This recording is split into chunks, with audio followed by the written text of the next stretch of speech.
ஒரு மகிழ்ச்சியான செய்தி. இதயம் நல்லெண்ணெயின் விலை லிட்டருக்கு ரூபாய் 105 குறைஞ்சிருக்கு. செப்டம்பர் 2023ல 1 லிட்டர் இதயம் நல்லெண்ணெயின் அதிகபட்ச விலை ரூபாய் 503. ஆனா இப்ப 1 லிட்டர் இதயம் நல்லெண்ணெயின் விலை ரூபாய் 398 மட்டும்தான் தமிழ்நாட்டுல. அப்ப இனிமே எல்லாரும் இதயம் நல்லெண்ணெய் வாங்கலாம் இல்ல? ஈரோடு மாவட்டம் சிவகிரி பகுதியில விலாங்காட்டு வலசு மேகர தோட்டம் அந்த பகுதியில் நாம் இன்னைக்கு வந்து போன செவ்வாய்க்கிழமை இரவு கொடூரமான முறையில் படுகொலை செய்யப்பட்ட ஐயா ராமசாமி கவுண்டர் அவர்கள் அவருடைய துணைவியார் அவங்களுடைய இல்லத்திற்கு சென்று அவங்களை சந்திச்சுட்டு குழந்தைங்கள்லாம் பார்த்துட்டு அதே நேரத்தில் சிவகிரியில் நம்முடைய பொதுமக்கள் எல்லாரும் ஒன்றாக இணைந்து பாரதிய ஜனதா கட்சியினுடைய முன்னெடுப்பில் நம்முடைய கூட்டணி கட்சிகள் எல்லாம் வந்திருந்தாங்க. ஒரு கண்டன ஆர்ப்பாட்டத்தையும் இன்று வைத்திருக்கின்றோம். காரணம், கொங்கு பகுதியில் தொடர்ச்சியாக ஒரு 4 மாசத்துக்கு ஒரு முறை ஏதோ ஒரு பகுதியில் இது போன்ற ஒரு படுகொலை நடக்குது. அதுவும் குறிப்பாக காட்டுக்குள்ள கிராமத்துக்குள்ள தனிமையாக இருக்கக்கூடிய ஒரு விவசாய தோட்டத்தில் வயது அதிகமாக இருக்கக்கூடிய பெரியவர்களை டார்கெட் பண்ணி கொள்றாங்க. இது முதலும் அல்ல, இது இன்னைக்கு நடந்திருப்பது முடிவும் அல்ல. ஏன்னா இதற்கு முன்பு சென்னிமலையிலிருந்து ஆரம்பிச்சீங்கன்னா சென்னிமலையில இதே போன்று 2023 படுகொலை செய்யப்பட்டாங்க கணவன் மனைவி வயதானவங்க.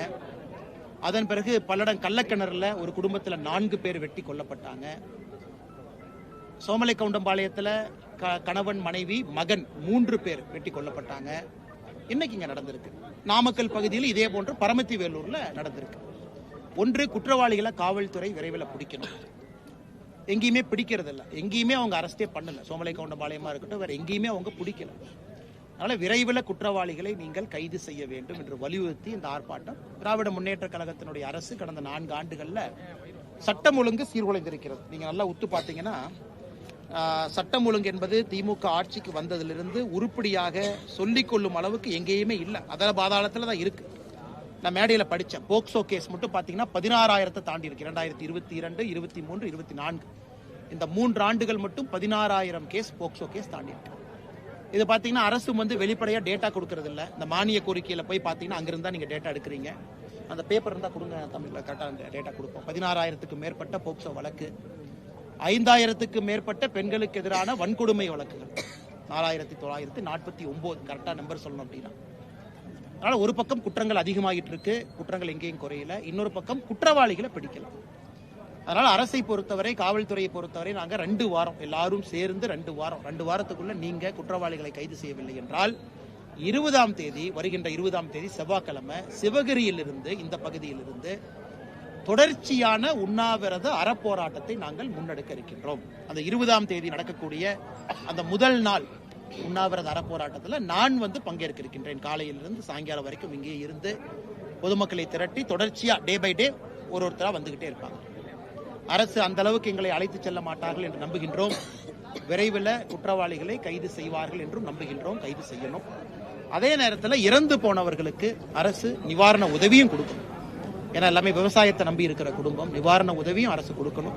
அதற்கு முதலமைச்சர் அவர்கள் தலையிட வேண்டும். குறிப்பாக இந்த பகுதியினுடைய திமுக அமைச்சர்கள் மூத்தவர்கள் இருக்கிறாங்க, அனுபவசாலிகள் இருக்கிறாங்க. அவங்கெல்லாம் வந்து கீழே வந்து பார்த்து சமாதானம் சொல்லி பத்திரிகை நண்பர்கள்ட்ட பேசி மக்கள்கிட்ட இன்னைக்கு அன்றாடம் இருக்கக்கூடிய பயத்தை போக்கணும். ஏன்னா கோடை விடுமுறை, எல்லா குழந்தைகளும் பேர குழந்தைகள் தோட்டத்துக்கு வருவாங்க, அவங்களுடைய தாத்தா பாட்டி பார்க்க வருவாங்க. எல்லா பக்கமும் ஒரு அச்ச உணர்வு, பய உணர்வு இருக்கு. இப்பதான் இந்த ஆடெல்லாம் திருநாயால கடித்து இறந்த சம்பவம் இப்பதான் பாக்குறோம். கிட்டத்தட்ட 60 லட்சம் ரூபாய் அரசு அவங்க சொன்ன கணக்குப்படி கொடுத்துருக்கணும். 6,000 ரூபாய் ஒரு ஆட்டுக்கு கணக்கு போட்டா கலெக்டர் ஆபீஸ்ல இருக்கக்கூடிய மொத்த பதிவுகளுக்கு 60 லட்சம். ஆனா அவங்க அலோகேட் பண்ணதே 16 லட்சம். ஸோ யாருக்குமே பணம் வரல. அதுவும் அது அதே வராதப்ப போன வாரம் ஒரு 30 ஆட்டை மறுபடியும் கிடைச்சிருக்கு. ஸோ இந்த பகுதியில் தொடர்ச்சியாக பிரச்சனை நடக்குது. மாநில அரசு மெத்தனமா இருக்கு. ஆளும் கட்சியினுடைய அமைச்சர்களும் கூட கண்டும் காணாதது போல இருக்கிறாங்க. அதனால பத்திரிகை நண்பர்களுக்கு இதன் மூலமாக நாங்கள் தெரியப்படுத்துவது, படுகொலைகள் இது நிறுத்தப்பட வேண்டும் என்றால் குற்றவாளிகளை கைது செய்யணும். மெத்தனமாக இருக்கக்கூடிய காவல்துறையை தட்டி எழுப்பணும். சட்டம் ஒழுங்கு சீர்கெட்டு கொண்டிருக்கக்கூடிய அந்த 4 ஆண்டு கால திமுக ஆட்சியில இது இன்னும் மோசமா தான் இருக்கு. அதையும் முதலமைச்சர் அவர்கள் குறிப்பா அந்த கொங்கு பகுதிக்கு கவனம் கொடுக்கணும். நடக்கக்கூடிய அந்த படுகொலைகள் வந்து தினமும் ஒன்ன தாண்டி ஒன்று போயிட்டு இருக்கு. இதெல்லாம் கூட பத்திரிகை நண்பர்களுடைய கவனத்துக்கு கொண்டு வர்றோம். இதை தாண்டி உங்களுக்கு கேள்விகள் இருக்கும், கேளுங்கன்னா பதில் சொல்றோம். சிபிஐ விசாரணைக்கு ஒப்படைக்கணும். ஆமாங்கண்ணா, ஆமாங்க அண்ணா. சோமலை கவுண்டம்பாளையத்தில் வந்து பல்லடம் பக்கத்தில் கணவன் மனைவி மகன் 3 பேர் வெட்டி கொல்லப்பட்ட பிறகு அடுத்த நாள் முதலமைச்சருக்கு ஒரு கடிதம் எழுதணும். பாரதிய ஜனதா கட்சி சார்பாக பத்திரிகை நண்பர்களுக்கு காப்பி கொடுத்தோம். நாங்க என்ன சொன்னோம்னா ஐயா ஈகோவே பார்க்க வேண்டாம், ஈகோ பார்க்கறதுக்கு என்ன இருக்கு, மத்திய அரசு மாநில அரசு பிரச்சனை இல்ல, தமிழக காவல்துறையை விட சிபிஐ இந்த விஷயத்துல பெட்டரா இருப்பாங்க. ஏன்னா அவங்ககிட்ட நவீன உபகரணங்கள் இருக்கு, இயந்திரங்கள் இருக்கு, வெல் ட்ரெயின்ட் இருக்காங்க. அவங்க வந்து ஒன்லி கொலைகேஸை பார்க்குற இன்ஸ்பெக்டர்ஸ் மட்டும் இருக்காங்க, பந்தோபஸ்த் கிடையாது. நீங்க வரும்போது போய் வெளியே பார்க்க வேண்டிய அவசியம் இல்லை முதலமைச்சருக்கெல்லாம். அவங்க முழு நேரம் குற்றவாளிகளை பிடிக்கக்கூடிய படைகள் இருக்கிறாங்க, அவங்க கையில கொடுங்க. ஏன்னா நீங்க 2022 ப்ராசிக்யூஷன் சாங்ஷனை வித்ட்ரா பண்ணிட்டீங்க. அது வரைக்கும் சிபிஐக்கு நாங்க போய் உள்துறை அமைச்சர்கிட்ட சொன்னா கொண்டு வந்திருப்போம். 2022க்கு முன்பு எப்படி இருந்ததுன்னா மத்திய அரசு எந்த கேஸையும் சிபிஐக்கு எடுத்துக்கலாம். அப்படி இருந்த ஒரு வழக்கத்தை 2022 செந்தில் பாலாஜியை காப்பாற்ற வேண்டும் என்பதற்காக ப்ராசிக்யூஷன் சாங்ஷனை முதலமைச்சர் அவர்கள் வாபஸ் எடுத்துட்டாங்க. அதன் பிறகு மத்திய அரசு நேரடியாக எந்த ஒரு வழக்கையும் சிபிஐக்கு மாற்றுவதற்கான அதிகாரம் மத்திய அரசுக்கு இல்லை, கோர்ட்டுக்கு இருக்கு, மாநில அரசுக்கு இருக்கு. அதனால முதலமைச்சர் அவர்கள் நீங்க இன்னைக்கு மத்திய அரசு கடிதம் எழுதுங்க. இந்த 4 வழக்குகளும் கொங்கு பகுதி, பரமத்தி வேலூர் 4 வழக்குகளும் இது போல தமிழகத்துல எந்த பகுதியில சிமிலர் மோடஸ் ஆபரண்டி இருக்கக்கூடிய வழக்கை நீங்க சிபிஐ கொடுங்க. ரெஸ்பான்சிபிலிட்டி நாங்க எடுத்துக்கிறோம். நாங்க இன்னைக்கு அரசியல் செய்யறோம், நாங்க வந்து ஆர்ப்பாட்டம் பண்ணி திமுக மேல கெட்ட பேரை ஏற்படுத்துறோம், திமுக கம்ப்ளைண்ட் பண்ணீங்கன்னா இதை மத்திய அரசு கொடுங்கன்னு நாங்க கேட்கிறோம்ல. அவங்க சால்வ் பண்ணட்டும், சிபிஐ சால்வ் பண்ணட்டுக்கண்ணா. ஏன்னா ஒரு அச்ச உணர்வுல எத்தனை நாளைக்கு மக்கள் வாழுவாங்க? இன்னைக்கு கிராமத்துக்கு போய் காவல்துறை நண்பர்கள் சொல்றாங்க கிராமத்துல சிசிடிவி மாட்டுங்க. அதெல்லாம் நடக்கிற காரியமான?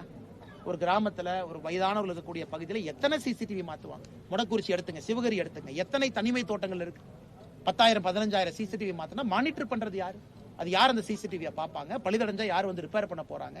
இதெல்லாம் நடைமுறைக்கு சாத்தியம் இல்லாத விஷயம். நகரத்துல மாற்றுறது வேறங்கண்ணா. கிராமத்திலேயே மக்களுக்கு இந்த அச்சனுணர்வை ஏற்படுத்தி சிசிடிவி இன்னைக்கு சிசிடிவினா என்னன்னு தெரியாதவங்க எல்லாம் பேசுறாங்க. கிராமத்துல போலீஸ் சொல்றாங்க, நோட்டீஸ் கொடுக்குறாங்க. அப்ப உங்க கடமையை நீங்க செய்யாம சிசிடிவி மாட்டாதனால குற்றங்கள் நடக்குதுன்னு மக்கள் மேல திசை திருப்பத்தான பாக்குறீங்க. அதனால் சிபிஐக்கு இந்த வழக்கை மாத்துங்க, சிபிஐ பொறுப்பேற்றுக் கொள்ளட்டும், அவர்கள் இதை முடிவுக்கு கொண்டு வரட்டும். 50 கிலோமீட்டர் சுற்றளவு கூட இந்த மாதிரி அக்கரன்ஸ் நடக்கிறதா நீங்க சொல்லியிருக்கீங்க. ஆமாங்கண்ணா. யாராவது மேல குறிப்பிட்ட திருப்பூர் இது வந்து ரொம்ப கொடூரமான ஒரு கொலைங்கண்ணா. குறிப்பா இன்னைக்கு இந்த வாரம் நடந்திருக்கக்கூடிய அந்த ஐயாவுடைய வீட்டுல கையில் இருக்கக்கூடிய வளையலை எடுக்க முடியல அப்படிங்கறக்காக கையை துண்டாக வெட்டி வளையலை உருவி இருக்கிறாங்க. இது வந்து மனிதன் என்று சொல்வதை விட மிருகத்து கூட இருக்கிற ஆட்கள் மாதிரி தான். ஒரு மனிதன் மிருகமாக மாறினா எப்படி இருக்கும்? காதுல வந்து தோடு இருக்கு, காதை அறுத்து தோடு எடுத்திருக்காங்க. சோ இது வந்து எல்லாத்தையும் தாண்டி அடுத்தது 20 நாளைக்கு முன்னாடி அந்த நாய் வந்து கொல்லப்பட்டிருக்கிறது. இன்னைக்கு சொல்றாங்க நாய் செத்து போச்சுங்க. காவல்துறைக்கு இப்பதான் சொன்னோம். அந்த நாய் அப்பா அம்மா எங்க புதைச்சாங்கன்னு தெரியல. போஸ்ட்மார்ட்டத்துக்காக இப்ப நாயை தொலைட்டு இருக்கும், தோட ஃபுல்லா எங்க போச்சிருக்காங்க. சோ இது பாத்தீங்கன்னா ஒரு பேட்டர்ன். யாரோ ஒரு வெல் ட்ரெயின்டு ஒரு கில்லர் தான் பண்ணிருக்க முடியும். நான் காவல்துறை இருக்கும்போது நம்ம சொன்னா தப்பா போயிருங்கன்னா க்ளூ எல்லாம் இருக்குங்கண்ணா. இல்லாம எப்படிங்கண்ணா? இப்போ ஒரு கிராமத்து பகுதியில ஒரு நாய் செத்து போயிருக்கு, வந்திருக்கிறாங்க, யாரோ ஒருத்தர் பார்த்திருப்பாங்க. சோமலை கவுண்டம்பாளையத்திலேயும் க்ளூ இல்லைங்கிறாங்க, இதுவும் க்ளூ இல்லைங்கிறாங்க. அப்ப காவல்துறை என்ன பண்ணுது? சரி உங்களால முடியலையல்ல, நீங்க சிபிஐ கொடுங்கன்னு தான் நான் கேட்கறேன். அவங்ககிட்ட டெக்னாலஜி இருக்கு, டெக்னிக் இருக்குங்கன்னா, உபகரணங்கள் இருக்கு, அவங்க வரட்டும். அங்கேயும் கொடுக்க மாட்டீங்க. ஈகோ இஷ்யூ நாங்களே பண்ணணுங்கிறீங்க. நீங்களும் செய்யலினா அடுத்து இன்னொரு கொலை விழும்பொழுது பொறுப்பு நீங்க ஏத்துக்கிறீங்களா? சோமலை கவுண்டம்பாளையத்துல, கொடுவாய் நகர்ல இதே போன்ற கண்டன கூட்டத்துல நாங்க பேசணும், சிபிஐ கொடுங்கன்னு அன்னைக்கு சொன்னோம். அன்னைக்கு உண்ணாவிரத போராட்டத்தை நாங்க அறிவிக்கல. அன்னைக்கு சிபிஐ கொடுப்பாங்கன்னு நம்பணும், பண்ணல. அது வந்து 11வது மாசம் நடந்துச்சுங்கண்ணா. 2024 நவம்பர் மாசம் 23ஆம் தேதி அந்த கொலை. அதன் பிறகு கொடுவாயில ஆர்ப்பாட்டம். இன்னைக்கு நாங்க அடுத்த கட்டம் போறோம். ஏன்னா நாங்களும் ஒரு ஆர்ப்பாட்டம் போட்டுட்டு பேசணும் அப்படிங்கறத தாண்டி இன்னைக்கு உண்ணாவிரத போராட்டத்தில் இறங்குறோம். ஒரு நாள் முழுவதும் ஆரம்பிச்சு தொடர்கதையா போறோம். அப்ப இன்னும் நாங்களும் ஒரு ஸ்டெப் முன்னாடி போறோம், மக்களை எல்லாம் ஒருங்கிணைத்து. இதுக்கு சொல்யூஷன் என்னங்கன்னா,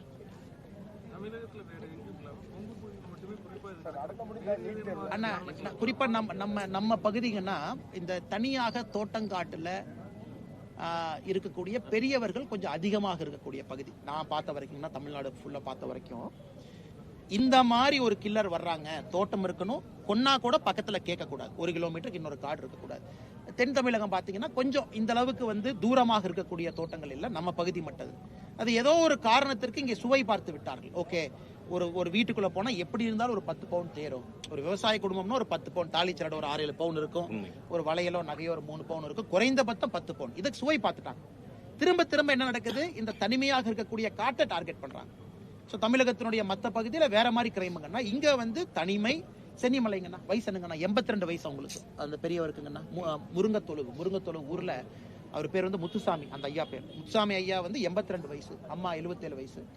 எல்லாம் பாருங்க, இவங்க 65, இவங்க 70 வயசு, 72, ஆத்தாக்கு வயசு 68, அம்மாக்கு. சோ எல்லாம் பாருங்க, அவங்க ஸ்டடி பண்றாங்க, வயசானவங்களை பாக்குறாங்க, ஒரு ஒரு ரெக்கி பண்ணித்தான் வர்றாங்க. திடீர்னு யாரும் நைட் வந்து கதை உடச்சிட்டு உள்ள போலீங்கன்னா பக்காவா ஸ்டடி பண்றாங்க. நாய் எப்படி செத்துச்சுங்கன்னா, நல்லா இருக்கிற நாட்டு நாய் எப்படி செத்துச்சு? 20 நாளைக்கு 10 நாளைக்கு முன்னாடி செத்து இருக்கு. இன்னைக்கு அவங்க இன்டெக்ஸ் சொன்னாங்க, நீங்க நாய் செத்து போச்சுங்க. இதெல்லாம் பார்க்கும் பொழுது நமக்கு தெளிவா தெரியுது, ஓ இது பக்காவா டார்கெட் பண்ணி ஒரு கேங் வர்றாங்க. கரெக்டுங்க, பல்லடத்துலயும் நாய் இருந்துச்சு. பல்லடத்துலயும் சொன்னாங்க நாய். 19ஆம் தேதி வரைக்கும் அவகாசம். ஆமாங்க ஐயா. அப்புறம் உண்ணாவிரதம் தொடங்குறீங்க. ஆமாங்க ஐயா. அதுல நீடிக்கும் போது நம்ம உண்ணாவிரத இதை நீடிச்சுக்கிட்டே போறோம். ஆமாங்க ஐயா. ஐயா தொடர் உண்ணாவிரதம் எதுக்கு சொல்றோம்னாங்க ஐயா, சொல்லுங்க.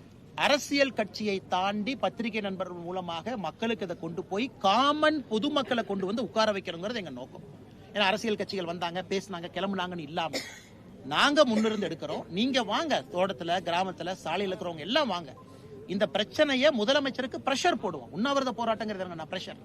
சிவகிரியில உட்கார்றோம், எல்லாரும் வந்து உட்கார்றோம். பத்திரிகை நண்பர்கள் நீங்க வர்றீங்க, நம்ம தலைவர்கள் எல்லாத்தையும் நம்ம கூட்டிட்டு வர்றோம். இங்கிருந்து ஆரம்பிச்சு நம்ம கொண்டு போக பிரஷர் பில்டப் ஆகத்தானே போகுது.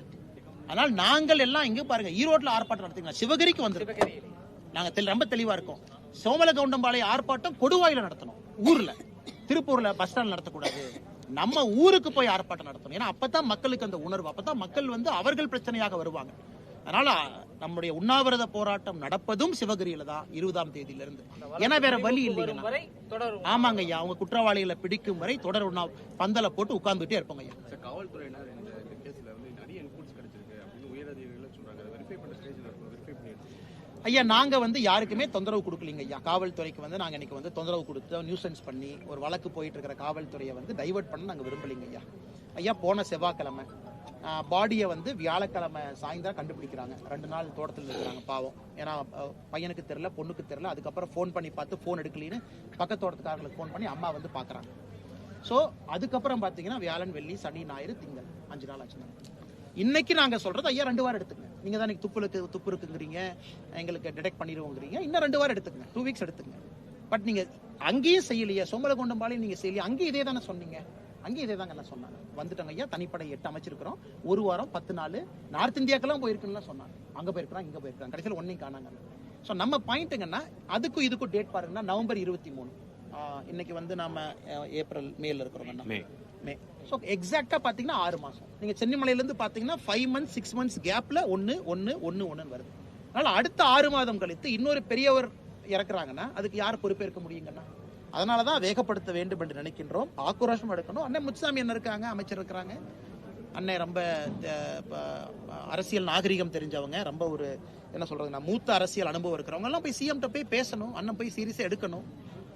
சாமிநாதன் இருக்கிறாங்க. அதுவும் ஈரோட பொறுத்த வரைக்கும் உங்களுக்கு 1 இல்ல 3 அமைச்சர்கள் முத்தாக, மற்ற பக்கம்லாம் 1 தான். உங்களுக்கு 3 பேர் இருக்கிறாங்க. கைல்வெளி அக்கா அந்த பக்கம் இருக்கிறாங்க, 3 பேர் இருக்கிறாங்க. 3 அமைச்சர்கள் இருந்தும் ஒரு ஆறுதல் சொல்றதுக்கு இங்க வந்து உட்கார்ந்து சிவகிரிக்கு வந்து பேசி, எம்எல்ஏ அம்மாவுடைய வயசு என்னங்கன்னா, அம்மா வந்து 2 மணி நேரம் வெயில சண்டை போட்டு நான் பாடியை வாங்க மாட்டேன்னு போராடுறது எம்எல்ஏ வேலையாங்கன்னா, அமைச்சர்கள் வந்து மக்களுக்கு ஒரு உத்தரவாதம் கொடுத்து நம்பிக்கை கொடுக்கணும்ல பத்திரிகை நண்பர்கள் மூலமாக செய்யல இல்லைங்கண்ணா. அதான் எங்களுடைய கோபங்கண்ணா. சார், கடந்த சில தினங்களுக்கு முன்பு சட்டசபையில் ஏடிஎம்கே ஆட்சியில் தான் வந்து கொலை கொள்ளைகள் அதிகமாக இருக்குது. ஐயா நாம அந்த கம்பேரிசன் எப்ப சொல்லலாங்கடாங்க ஐயா, நம்ம ஆட்சிக்கு வந்து முதல் வருஷத்துல சொல்லலாம். இப்போ ஒரு திமுக ஆட்சிக்கு வருதுன்னா முதல் வருஷம் இல்ல அவங்க இதுல அதிகமா இருச்சு, அதனால நம்ம இதுல பாருங்க. இன்னைக்கு ஆட்சி 4வது வருஷம் முடிய போகுதுங்க ஐயா. 4வது வருஷம் முடிய போகுது. 4 வருஷம் ஒரு கட்சி ஆட்சியிலிருந்து அதற்கு முந்தைய ஒரு ஆட்சியில் இருந்த கட்சியை நோக்கி கை காட்டுறாங்கன்னா அது யாருமே பொதுமக்கள் ஏத்துக்க மாட்டாங்க. பொதுமக்கள் யாரும் ஏத்துக்க மாட்டாங்க. டேட்டா வச்சு வாய்ஜாலம் பண்ணலாங்க ஐயா, மேஜிக் பண்ணலாம். எஃப்ஐஆர் ரெஜிஸ்டர் பண்ணாம கொலையை குறைக்கிறதுக்கு முயற்சி பண்ணலாம். நீங்க எஃப்ஐஆர் ரெஜிஸ்டர் பண்ணல, குறைவா பண்றாங்க, நீங்க எந்த எடுத்தாலும் தமிழகத்தில் இன்னைக்கு புள்ளி விவரப்படி கொலைகள் அதிகமாகத்தாங்க ஐயா இருக்கு. போக்சோ கேஸ் 16,000 கேஸ் 2022, 23, 24 3 வருஷம் எந்த மாநிலமும் 16,000 கேஸ் இல்லைங்க ஐயா, நம்ம தான் இருக்கோம் இன்னைக்கு. அதனால இன்னைக்கு தமிழகத்தை பொறுத்தவரை வாய்ஜாலம் செய்து இல்ல 2011 கம்பேர் பண்ணுங்க, 12 கம்பேர் பண்ணுங்க, 13 கம்பேர் பண்ணுங்க, அதை விட்டுருங்க. 4 வருஷம் நீங்க ஆட்சியில் இருக்கீங்கல்ல. நாங்க கேட்கறது தினமும் நடக்கிற மர்டர் கேட்கல. மர்டர் சென்னையில் நடக்குது, பிடிக்கிறீங்க, கூலிப்படை வர்றாங்க, அதெல்லாம் நாங்க போகல. நாங்கள் சொல்வது அப்பாவி பொதுமக்கள், கிராமத்தில் இருக்கிறவங்க, விவசாய மக்கள், எதுவுமே தெரியாது. அவங்க கையை வெட்டி வலை எடுத்துட்டு போறீங்க, காதை வெட்டி தோறு எடுத்துட்டு போறீங்க. இதுக்கு எப்படி வந்து நம்ம பொறுப்பேற்க முடியும்? எல்லா கொலைக்குமாங்கன்னா நம்ம வந்து ஆர்ப்பாட்டம் பண்றோம், எல்லா கொலைக்குமா பத்திரிகையாளர் சந்திப்பட்ட பேசுறோம். ஆணவ கொலைகள் நடக்குது, வன்ம கொலைகள் நடக்குது, நடக்கட்டும். சமுதாயம் சில இடத்துல கெட்டு போய் தான் கிடக்குது. அக்யூஸ்ட பிடிச்சி தண்டனை கொடுக்கலாம். இந்த கொலை எப்படி ஏத்துக்க முடியுங்கன்னா, தோட்டத்தை டார்கெட் பண்ணி கொள்றவங்கள. அதுவும் பாருங்க, அவங்க எல்லாம் அந்த அம்மாவை பாருங்க, நான் பாவம் அப்பதான் குளிச்சுட்டு வந்திருக்கிறாங்க தோசை சொல்லான்னு. அப்ப வெட்டி 2 மாடு வெளியே கட்டி போட்டு 8 கோழி செத்து போய் 2 நாள் யாருமே தோட்டத்துக்குள்ள போக முடியாம ரொம்ப கொடூரங்கண்ணா. இன்னைக்கு அவங்க குடும்பத்துல என்ன சொல்றாங்க, வீட்டுக்குள்ளேயே போக மாட்டாங்க. நாங்க அக்யூஸ்ட பிடிக்கிற வரைக்கும் வீட்டுக்குள்ள போக மாட்டோம், சேர் போட்டு வீட்டுக்கு வெளியே உட்காந்துருக்காங்க. பத்திரிகை நண்பர்கள் நீங்க போய் பார்த்தாலும் அண்ணன் அக்காவையும் வெளியே தான் பார்க்கணும். நாளைக்கு அமைச்சரே வர்றாங்க, முதலமைச்சரே வந்தால் வெளியே தான் பார்க்கணும். ஏன் அவ்வளவு காயத்தோடு அமர்ந்திருக்கின்றார்கள்? எப்படி ஏத்துக்க முடியும்? கொடூரமான கொலை. அது இந்த மாதிரி ஒரு புச்சரிங், இது கொலை என்று சொல்வதை விட சரியான வார்த்தைங்கன்னா வேட்டையாடி இருக்கிறாங்க. அதான் சரியான வார்த்தை. வேட்டையாடி புச்சரிங் பண்ணியிருக்காங்க. இதை எப்படி ஒரு முதலமைச்சர் சப்பக்கட்டு கட்டி அதிமுகவோட கம்பேர் பண்ணுங்க, அவங்க ஆட்சி கம்பேர் பண்ணுங்கன்னு சொல்றது எப்படி ஏத்துக்க முடியுங்க? சார், அந்த பகுதியில் இருக்க டாஸ்மாக் கடைகள்னால தான் நீண்ட காலமா சொல்லி எடுக்கல, இஷ்யூஸ் நிறைய இருக்குன்னு சொல்லி ஒரு கம்ப்ளைண்ட். அண்ணே, தொடர்ச்சியாக நான் சொல்வது, நம்முடைய கட்சி சொல்வது, நம்முடைய தலைவர்கள் சொல்வது, தொடர்ச்சியா சொல்றது, தமிழ்நாட்டில் டாஸ்மார்க்கை முடிவுக்கு கொண்டு வர வேண்டிய சூழ்நிலைக்கு நம்ம வந்துட்டோங்க. இன்னைக்கு போதை வஸ்துக்கள் கஞ்சால இருந்து டாஸ்மார்க்ல இருந்து தான் ஃபியூவல் பண்ணுது. இதெல்லாம் மனித எப்படி மிருகமா மாறுறாங்கன்னா இதனாலதான் மிருகமா மாறுறான். எதற்கு இவ்வளவு பிரச்சனைகள் தினமும் பேசுறோம் நாம? ஏன்னா போதை பயன்பாட்டுல தன்னுடைய தன்னிலை மறந்து மிருகமா மாறிடுறான். 50,000 கோடி டாஸ்மாக் எப்படி ஏத்துக்க முடியும்னா? எவ்வளவு விற்கிறாங்க? 5,500 கடைங்கன்னா கோட்டி போட்டுட்டு விற்கிறாங்க. ஒரு FL2 லைசன்ஸ் எல்லாம் எவ்வளவு கொடுத்து 25 லட்சம் கொடுத்து வாங்குறாங்க. 50 லட்சம் 50 லட்சம். அமைச்சர் தான் மாறி இருக்கிறாங்க, குறைப்பாங்களே ஏற்றுவாங்களான்னு தெரியல பாருங்க. அதனால இன்னைக்கு நாம் எல்லோரும் பொதுஜனமாக இணைந்து டாஸ்மார்க் குறைய, கள்ளுக்கடையை தர அல்லது பிரைவேட் ஆளுக்கு பாரக்கூடு, கவர்மெண்ட் நடத்தாத சொல்ல வேண்டிய நேரம். ஏன்னா டாஸ்மார்க் நடத்தினா நடக்கக்கூடிய ஒரு நல்ல விஷயத்தை கவர்மெண்ட் சொல்லிட்டுங்கண்ணா. அது முத்துசாமி அண்ணா தான் மறுபடியுமாங்களா? அவரு தானே மறுபடியும் இந்த 90 ML அடுத்த டெட்ரா பேக் ஆரம்பிப்பாங்க. நீங்க முத்துசாமி அண்ணன் கேளுங்க, அவர் மேல மரியாதை இருக்கக்கூடிய மனிதன். ஆனா முத்துசாமி அண்ணா வாயில அந்த 45 ML 30 ML வரதெல்லாம் நான் ஏத்துக்க மாட்டேன். அவ்வளவு பாரம்பரியமான ஒரு அரசியல் தலைவர், அவர் அப்படி சொல்ல வச்சுட்டாங்களேன்னு வருத்தப்படுறேன். ஆனா இப்போ மத்திய அரசு அறிவிப்பு வெளியிட்டாங்க, கொஞ்சம் முன்னாடி வர 7ஆம் தேதி இந்தியா முழுமைக்கும் போர் ஒத்திகை நடத்தணும்னு சொல்லி அறிவிச்சிருக்காங்க, சொல்லியிருக்காங்க. ஓகே அண்ணா, இப்ப உங்களுக்கு பாகிஸ்தான் பாத்தீங்கன்னா கடந்த 3 நாட்கள்ல 2 ஏவுகணை சோதனை நடத்தியிருக்கிறாங்க. நேற்று நடத்தின ஏவுகணை சோதனை 150 கிலோமீட்டர் தூரம், 2 நாட்களுக்கு முன்பு 100 கிலோமீட்டர் தூரம். ஸோ அதை பாகிஸ்தான் சைட்ல வார் ட்ரில் அப்படிங்கிறாங்க. நம்முடைய சைட்ல இந்தியாவை பொறுத்தவரை ஒரு கன்வென்ஷனல் வார், நாமளும் பாகிஸ்தானும் சண்டை போடுறோம் அப்படின்னா, என்னை பொறுத்தவரை பாகிஸ்தானும் நம்ம சண்டை போடுறோம்னா 48 மணி நேரத்திற்கு மேல அந்த போர் நீடிக்காதுங்க. பாகிஸ்தானை பொறுத்தவரை மேக்சிமம் 48 மணி நேரம் தான். நீங்க வார் கேம்ஸ்லாம் நீங்க பாத்தீங்கன்னா மேக்சிமம் 2 days, அதுக்கு மேல அவங்ககிட்ட கெப்பாசிட்டி இல்லைங்க. பட் இருந்தும் இன்னைக்கு நம்முடைய மத்திய அரசு சில அறிவிப்புகளை வெளியிட்டிருக்கிறாங்க. ஒன்று, ஆர்டினன்ஸ் ஃபேக்டரியில வேலை செய்யறவங்க எல்லாத்துடைய லீவை கேன்சல் பண்ணிட்டாங்க. அதாவது படை உபகரணங்கள் தயார் செய்யக்கூடிய இடம், புல்லட்டு, அங்கெல்லாம் ஒரு வாரமா எல்லா leave cancel, full time work பண்ணுங்க. நம்ம ரேம்ப் அப் பண்ணிட்டோம், ப்ரிப்பேர்ட் ஆயிட்டோம். முதலமைச்சர் அவர்கள் பிரதமர் அவர்கள் முப்படை தளபதிகளை ஒரு முறை அல்ல 2 முறை சந்திச்சிட்டாங்க. Cabinet committee on security CCS highest body சந்திச்சிட்டாங்க. தனியாக நம்முடைய அமைச்சர் ராஜ்நாத் சிங் அவர்கள் டிஃபென்ஸ் மினிஸ்டர் சந்திச்சிட்டாங்க. ஸோ பிரதமரை பொறுத்தவரை நாட்டு மக்களுக்கு ஒரு செய்தி சொல்லிக்கிட்டே இருக்கிறாங்க, நாங்க ப்ரிப்பேர் ஆயிட்டு இருக்கோம், எந்த இவென்ச்சுவாலிட்டி பாகிஸ்தான் தவறு செய்தாலும் நாங்க ரெடியா இருக்கோம். அடுத்தது இன்டர்நேஷனல் லெவல்ல அமெரிக்கா, சைனா, ரஷ்யா போன்ற நாடுகள் உள்ள அவங்களுடைய கருத்து சொல்ல ஆரம்பிச்சிட்டாங்க. ஆனால் இன்னைக்கு நாட்டு மக்களை பொறுத்தவரை பாகிஸ்தானுடைய மிசைல் ரேஞ்ச், குஜராத், மகாராஷ்டிரா ஒரு பாதி, அவங்க தான் மிசைல் ரேஞ்சுங்க, அவ்வளவுதான் மிசைல் ரேஞ்சுக்குள்ள இருக்கிறாங்க. ஆனால் நாட்டு மக்களை தயார் செய்ய வேண்டியது அரசனுடைய கடமை. கண்டிப்பா அரசு தயார் பண்ணணும், அதைத்தான் நம்முடைய மத்திய அரசு செய்யறாங்க. அதே நேரத்தில் போர் மூலுமா, இது நான் கருத்து சொல்வது தவறா போயிருங்கன்னா, போர் மூண்டால் 48 மணி நேரத்திற்கு மேல பாகிஸ்தான் தாக்கு பிடிக்காது என்பதை ஓரளவுக்கு இது தெரிந்த ஒரு மனிதனாக என்னால் உறுதியாக சொல்ல முடியும். நாம 2 பேரும் நியூக்ளியர் பவர், அவங்க கிட்டயும் அணு ஆயுதம் இருக்கு, நம்ம கிட்டயும் அணு ஆயுதம் இருக்கு. சைனா இன்னைக்கு பாகிஸ்தான் பக்கம் லைட்டா இருக்கிறாங்க, ரஷ்யாவும் அமெரிக்காவும் நம்ம பக்கம் இருக்கிறாங்க. அதனால ரொம்ப அது கேர்ஃபுல்லா தாங்க நான் பண்ணணும். எடுத்தவங்க ஒரு விஷயத்தை செய்ய முடியாது. அதனால தான் பிரதமர் யோசிச்சு நிதானமாக எல்லாத்தையும் கலந்து ஆலோசித்து எதிர்க்கட்சி நண்பர்களையும் உட்கார வச்சு பேசி ஒரு ஸ்டெப்பா முடிவெடுக்கிறார். ஒரே நாள்ல எடுத்தவங்க கவுத்தம்னு பண்ணாம பிரதமரை பொறுத்தவரை ஆழமாக நுணுக்கமாக செய்திருக்கிறார். பிரதமர் சொல்றாங்கன்னா நம்ம தயாராகும். எடப்பாடி பழனிசாமி அவர்கள் செயற்குழு கூட 2 நாளைக்கு முன்னாடி முடிஞ்சதுக்கு அப்புறம் சொல்லியிருக்காரு, வலுவான கட்சிகள் எல்லாம் எங்களோட கூட்டணிக்கு வர போறாங்க அப்படின்னு சொல்லியிருக்காரு. அதிமுக BJP கூட்டணி முடிஞ்சிருச்சு, நிறைவாயிருச்சு. அப்புறம் பாமக தேமுதிக வர்றதுக்கான வாய்ப்புகள் இருக்கா BJP அலைன்ஸ்? ஆனால் நான் கூட்டணிக்குள்ள நான் போக விரும்பலிங்கன்னா என்ன அப்படின்னு அதுக்குள்ள போனா அது இல்லை. தலைவர்கள் இருக்கிறாங்க, பேசி முடிவெடுக்கட்டும். என்னை பொறுத்த வரைக்குங்கன்னா ஒரு வலுவான கூட்டணி திமுகவை வீழ்த்தணும் அப்படிங்கறதுல எனக்கு பெரிய ஒரு நம்பிக்கை இல்லைங்கண்ணா. வலிமைங்கிறது என்னங்கண்ணா, வெறும் எண்ணிக்கை வலிமையா? ஸோ என்னை பொறுத்தவரை திமுகவை வீழ்த்தி விட்டு நாம என்ன ஆட்சி கொடுக்க போறோம் அப்படிங்கறத மக்கள் கேட்கறாங்க. இன்னைக்கு மக்கள் கேட்கறாங்க. ஸோ திமுக வீட்டுக்கு அனுப்புறீங்க, சரி, நீங்க என்ன பண்ண போறீங்க? சட்டம் ஒழுங்கு எப்படி சரி பண்ண போறீங்க? விஷன் கேட்கறாங்க மக்களை பொறுத்தவரை.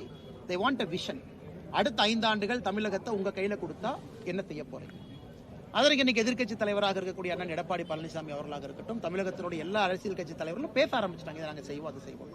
அதனால் என்னை பொறுத்தவரை 2026 தேர்தல் என்பது எண்ணிக்கை அடிப்படையில் இருக்கா. திமுக சைடுல இத்தனை கட்சி இருந்தாங்க, இந்த பக்கம் இத்தனை கட்சி இருந்தாங்கன்னு இருக்காதுங்கன்னா, மக்கள் திமுகவை வெளியே எடுக்கணும்னா யார் எங்களுக்கு இதைவிட மோசமான ஆட்சின்னு சொல்றீங்க, இதை விட சிறப்பா யார் கொடுப்பீங்க அப்படிங்கறதா இன்னைக்கு பேச்சு. ஆனால் நான் திமுகவை வீழ்த்துவதற்காக ஒன்றிணைவோம் அப்படிங்கறத நான் நம்பலீங்கண்ணா. திமுகவை வீழ்த்தி விட்டு சிறப்பான ஆட்சியை கொடுப்பதற்காக ஒன்றிணைவோம் அப்படிங்கிற வார்த்தையில தான் எனக்கு நம்பிக்கை இருக்கு. அதைத்தான் பாரதிய ஜனதா கட்சி நம்புது, அதைத்தான் அனைத்து இந்திய அண்ணா திராவிட முன்னேற்ற கழகமாக இருக்கட்டும் எல்லா கட்சியும் நம்புது நான் நினைக்கிறேன். டிடிவி தினகரன் அவர்கள் கூட்டணியில் இருக்கக்கூடிய டிடிவி தினகரன் ஒரு சோளிங்கிற தொகுதிக்கு அவருடைய மாவட்ட செயலாளர் வேட்பாளர் அறிவிச்சிருக்காங்க. டிடிவி தினகரன் அவர்கள் என்டிஏ கூட்டணியில் சொல்லிட்டு இருக்காரு. ஆனா தன்னிச்சையா ஒரு 2 நாளைக்கு முன்னாடி சோளிங்கிற தொகுதிக்கு வேட்பாளர் அறிவிச்சிருக்காரு. யார் அறிவிச்சிருக்காங்க? டிடிவி தினகரன். ஆனா நான் அண்ணங்கிட்ட பேசலீங்கன்னா, டிடிவி அண்ணங்கிட்ட நான் பேசினேன், ஒரு வாரத்துக்கு முன்னாடி பேசினேங்கன்னா, அண்ணன் ஹாஸ்பிட்டல் இருந்து வந்ததுக்கு அப்புறம். அதனால நம்ம தெரியாம நம்ம சொன்னா அது தவறா போயிருங்கன்னா, அதனால நான் என்னென்ன பேசுறேங்கன்னா, அப்புறம் எங்க தலைவர் இருக்காங்க, நயினார் அண்ணன் இருக்காங்க, நான் என்னென்ன டிடிவி அண்ணங்கிட்ட ஒரு நெருக்கமான தொடர்பில் இருக்கக்கூடிய மனிதன் நான், இதை நான் சொல்லி தவறா போயிடும். நான் என்னென்ன தெரிஞ்சுக்கிட்டு அப்புறம் நான் பதில் சொல்றேன். நடிகர் விஜய் ஆமாங்கண்ணா, தொடர்ந்து இப்போ இந்த கோயம்புத்தூர் மீட்டிங் போட்ட கூட இருக்கிற ஒரு இஷ்யூஸ் தொடர்ந்து இப்போ நேற்று கொடைக்கானல் போன கூட தொடர்ந்து கூட்டங்களுக்கு தான் விஜயை பொறுத்தவரை நான் முதல்லயே சொன்னேன், சகோதரர் விஜய் அவர்கள் பொறுத்தவரை அரசியல் வருகையை நான் வரவேற்கிறேன், வரட்டும், தப்பு இல்லைங்கன்னா, செய்யணும்னு நினைக்கிறாங்க, வரட்டும். இதுல ஒரு போட்டியோ பொறாமையோ இல்லை, விஷன் கொடுக்கட்டும், தமிழ்நாட்டுக்கு தான் நான் செய்ய போறேன் அப்படின்னு. இன்னைக்கு முதல் பத்திரிகையாளர் சந்திப்பை நடத்தினதா நான் பார்த்தேன், சென்னை விமான நிலையத்தில் பேசினதா நான் அமெரிக்காவில் இருக்கும்போது பார்த்தேங்கன்னா, என்னை பொறுத்தவரை நிறைய பத்திரிகையாளர் சந்திப்பு நடத்தணும். அதான் அது விஜய் அவர்களாக இருக்கட்டும், புதிதாக யார் இருந்தாலும் மக்களுக்கு பத்திரிகையாளர் சந்திப்பு மூலமாகத்தான் நம்ம ரீச் பண்ண முடியுங்கண்ணா. மேடை பேச்சுக்கள் வேற, தெருமுனை பிரச்சார கூட்டம் வேற, உள்ளரங்கு நிகழ்ச்சிகள் வேற. பத்திரிகையிட்ட பேசும்பொழுது மக்களுக்கு விஷன் தெரியுவோ இதுக்கு தான் கட்சி நடத்துறாங்களான்னு. ஸோ விஜய் அவர்கள் நிறைய பத்திரிகையாளர் சந்திப்பு நடத்தட்டும், கேள்விகளுக்கு பதில் சொல்ல ஆரம்பிக்கட்டும். நான் என்னோட எதிர்பார்ப்பு, ஒரு காமெண்ட் பண்ண நான் எதிர்பார்க்கிறேன். 2வது, ரோட் ஷோ நடத்துறதுக்கு எல்லாருக்கும் உரிமை இருக்குங்கண்ணா. எங்க வேணாலும் கொடைக்கானல், கோயம்புத்தூர், எங்க வேணாலும் ரோட் ஷோ நடத்தலாம். காவல்துறையும் அதற்கு பாதுகாப்பு கொடுக்கட்டும், அவர்களும் முறையாக அதற்கு யார் வர்றாங்களோ பிரச்சனை இல்லாம அவர்களுக்கும் இருக்கட்டும், விஜய் அவர்களுக்கும் பிரச்சனை இல்லாம ரோட் ஷோ நடக்கட்டும். 3வது, ரோட் ஷோனால ஓட்டு வருமா? நான் அரசியல ஓரளவு கீனா பாக்குறேங்கண்ணா, ஏற்கனவே சொல்லிட்டேங்கண்ணா. திமுகவை வீழ்த்துவோம் அது வேறங்கண்ணா, திமுகவை வீழ்த்து விட்டு எப்படிப்பட்ட ஆட்சியை கொடுப்போம் மக்கள் அதை எதிர்பார்க்கிறாங்க. அதனால எந்த கட்சியாக இருக்கட்டும் இருந்தாலும் எப்படிப்பட்ட ஆட்சியை கொடுக்கின்றோம் என்று பத்திரிகை சந்திப்பு மூலமாக பொதுமக்களுக்கு நேரடியாக சந்திப்பு மூலமாக சொல்ல வேண்டும். அதுதான் வாக்காக மாறும்.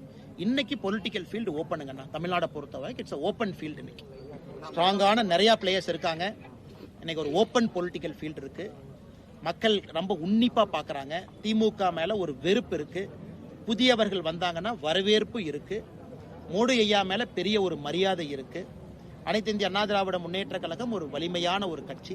பாரதிய ஜனதா கட்சி அமைப்பு ரீதியாக பலமாக இருக்கின்றோம். பாட்டாளி மக்கள் கட்சி, அண்ணன் டிடிவி தினகரன் அவர்கள் எல்லோரும் அவரவர் பகுதியில் வலிமையா இருக்கிறாங்க. அதனால ஒரு ஓப்பன் ஃபீல்டா இன்னைக்கு இருக்குங்கண்ணா. இன்னையிலிருந்து அரசியல் கட்சிகள் சுதாரித்து முன்னேறுவது நம்ம கையில இருக்கு. 2 நாளைக்கு முன்னாடி முதலமைச்சர் ஸ்டாலின் கூட்டத்தில் பேசும்போது சொல்லியிருக்கிறாரு, சரிங்கண்ணா, அதிமுகவை மிரட்டி பாஜக கூட்டணிக்கு வர வச்சிருக்காங்க, பணி வச்சிருக்காங்க. முதலமைச்சர் அவர்கள் எதற்காக யார் யாரோடு கூட்டணி வைக்கிறாங்க, அவருக்கு பிரச்சனை என்னன்னு எனக்கு புரியலீங்க. அவருக்கு என்ன பிரச்சனை? முதலமைச்சர் காலையிலிருந்து இரவு வரை ஏன் இதையே திரும்ப திரும்ப திரும்ப திரும்ப பேசிட்டே இருக்காங்க எனக்கு புரியல. அவருக்கு என்ன பயம், என்ன அவருக்கு ஒரு சங்கடம் எனக்கு தெரியலீங்கண்ணா. ஒரு காலத்துல அவர் தான் சொன்னாரு, அவருடைய தந்தையார் சொன்னாரு, பாரதிய ஜனதா கட்சி எங்க இருக்கு, இங்க ஒண்ணு அங்க ஒண்ணு இருக்குனாரு. அவங்க தான் சொன்னாங்க ஏடிஎம்கே வீக்கன் ஆயிடுச்சு. முதலமைச்சர் தான் 2 வருஷத்துக்கு முன்னாடி சொன்னாரு. இன்னைக்கு அனைத்து இந்திய அண்ணா திராவிட முன்னேற்ற கழகம் பாரதிய ஜனதா கட்சியினுடைய கூட்டணியை ஏன் சொல்றாங்கன்னா எனக்கு புரியல. நான் திரும்ப திரும்ப சொல்றதுங்கன்னா, இன்னைக்கு நான் சொல்றது விஷன் என்ன இருக்குன்னு தான் நான் கேட்கறேன். இப்ப எங்க கூட்டணியா இருந்தாலும் விஷன் மக்கள்கிட்ட கொடுக்கணும். சகோதரர் விஜயா இருந்தாலும் விஷன் கொடுக்கணும்.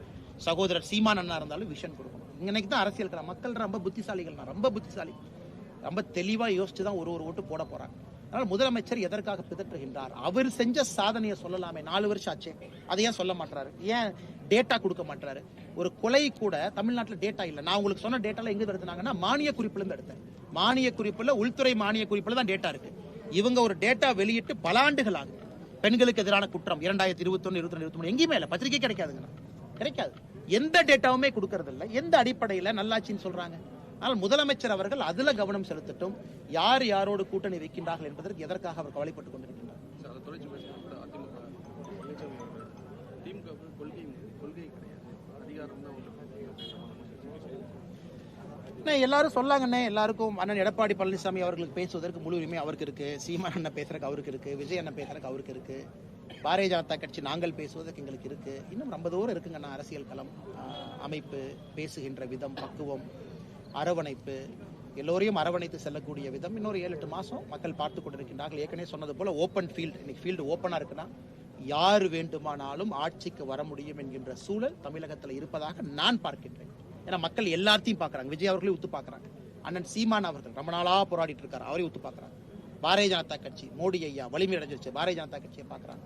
அதிமுக 10 ஆண்டு காலம் தொடர்ச்சியாக ஆட்சியில் இருக்கு, முன்னாடி இருந்து இப்ப 4 வருஷமா இல்லாத கட்சி, அதிமுகவையும் பார்க்கறாங்க. ஓப்பன் ஃபீல்டு பொறுத்திருந்து பார்க்கணும். தொடர்ந்து சத்துணவு ஊழியர் ஆனா சாதிவாரி கணக்கெடுப்பை பொறுத்தவரை என்ன, இது ஒரு விஷயத்தை நல்லா புரிஞ்சுக்கணும். சாதிவாரி கணக்கெடுப்பை எவ்வளவு ப்ரொஃபஷனல் நாங்க நடத்துறோம் அப்படிங்கிறது தான் நாங்கள் சொல்லுகின்ற பேச்சுக்கான மரியாதைங்கண்ணா. இன்னைக்கு தெலங்கானா நடத்தி முடிச்சிருக்கிறாங்க, கர்நாடகா நடத்தி முடிச்சிருக்கிறாங்க, பீகார் நடத்தி முடிச்சிருக்கிறாங்க. ஆனா குறிப்பா பீகார் ஜாதிவாரி கணக்கெடுப்பு ஒரு பக்கம் விட்டுருங்க. கர்நாடகா ஹெவிலி பொலிட்டிசைஸ்ட். அவங்களால வெளியே டேட்டாவை கொடுக்கவே முடியல. கணக்கெடுப்பு நடத்த முடிச்ச ஏன்னா கேபினெட்டுக்குள்ள பிரச்சனை. லிங்காயத் ஒன்று சொல்றாங்க, எஸ்சி சமுதாயம் ஒன்று சொல்றாங்க, கவுடா சமுதாயம் ஒன்று சொல்றாங்க. ஏன்னா இவங்க அரசியல் காரணங்களுக்காக நடத்தப்பட்டது. அதனால பத்திரிகை நண்பர்களுக்கு என்னுடைய அன்பான வேண்டுகோள், அண்ணே நீங்களும் ஜாதிவாரி கணக்கெடுப்பு நடத்துவோம்னு சொல்றீங்கன்னா நாங்க எவ்வளவு ப்ரொஃபஷனலா அதை நடத்துறோம் அப்படின்னு நீங்க பாருங்கண்ணா. இது வந்து அரசியல் காரணங்களுக்காக அல்ல, இது ஒரு டேட்டா கலெக்ஷன், ஒரு மெத்தடாலஜி. அதனால் நிச்சயமாக பிரதமர் அவர்கள் பேசிய பிறகு அஸ்வினி வைஷ்ணவ் அவங்க தான் சம்பந்தமா பேசியிருக்கிறாங்க. இது ஒரு ப்ரொஃபஷனலாக நடத்தக்கூடிய ஒரு காஸ்ட் சென்சஸ். அதனால் நிச்சயமாக இது அரசியல் காரணங்களுக்காக இல்லாமல் பாரதிய ஜனதா கட்சி நம்முடைய என்டிஏ ஜாதிவாரி கணக்கெடுப்பு நடத்திய பிறகு இந்தியால ஜாதியை வைத்து அரசியல் செய்யக்கூடிய அந்த விஷயம் என்பது முடிந்துவிடும் என்கின்ற நம்பிக்கை எனக்கு இருக்கு. சார், தொடர்ந்து அரசு ஊழியர்கள் 4 வருஷம் முடிஞ்சிருச்சு, எந்த வாக்குறுதியுமே நிறைவேற்றல, தொடர்ந்து போராட்டங்கள் ஈடுபட்டு இருக்காங்க. அந்த பென்ஷன் திட்டத்தை கொண்டு எதுவுமே இல்லைங்கண்ணா. செவிலியர்களுக்கு இல்ல, யாருக்கு இல்லைன்னு ஒரு 8 மாசம் பொறுத்துக்கணுங்கண்ணா. எத்தனை போராட்டம் நடத்துறாங்களோ 8 மாசம் அவங்க போராட்டம் நடத்தி தான் ஆகணும். இன்னைக்கு திமுகவை பொறுத்தவரை அரசு ஊழியர்களை தாஜா பண்றதா அதை தாண்டி வெளியே வந்த மாதிரி எனக்கு தெரியுது. ஏன்னா தாஜா என்கின்ற வார்த்தை ஏன் பயன்படுத்துறேன் அப்படின்னாங்கன்னா, பொய் சொல்வது தாஜா செய்வது. உண்மையால சலுகைகள் கொடுத்தீங்கன்னா அவங்களுக்கு உறுதுணையாக இருப்பது. ஆனா பொய் சொன்னாவே அது தாஜா. பொய்யை சொல்லி எலெக்ஷன்